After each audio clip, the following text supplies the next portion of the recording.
Okey, antara produk yang saya pakai yang ni lah, sarung lengan ni.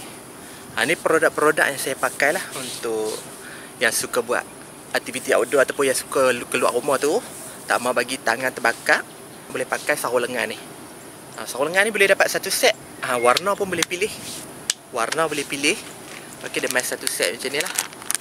Ada main satu set macam ni, dalam plastik macam ni, boleh pilih warna. Okey, warna boleh pilih. Kain ni pun lembut, selesa pakai. Kalau kita perpeluh ke apa ke, boleh selesa pakai. Okey. Nak beli boleh tekan produk kat bawah.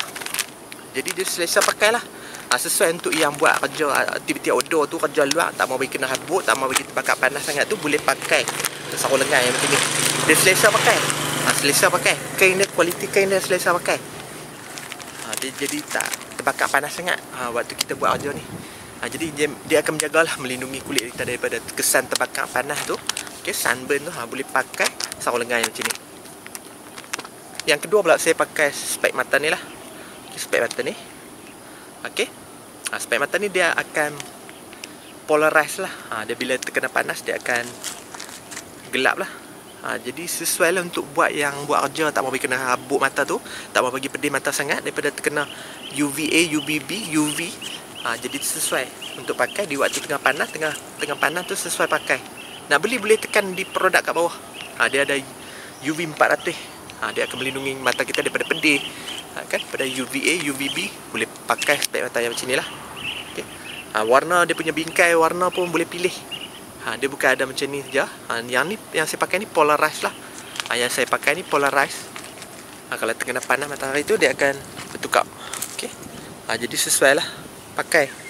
Jadi sesuai lah pakai untuk yang silau-silau di tengah panas tu. Boleh pakai spek mata yang macam ni. Macam ni. Boleh pakai spek mata macam ni. Dia kurang lah nak silau mata sangat. Boleh pakai.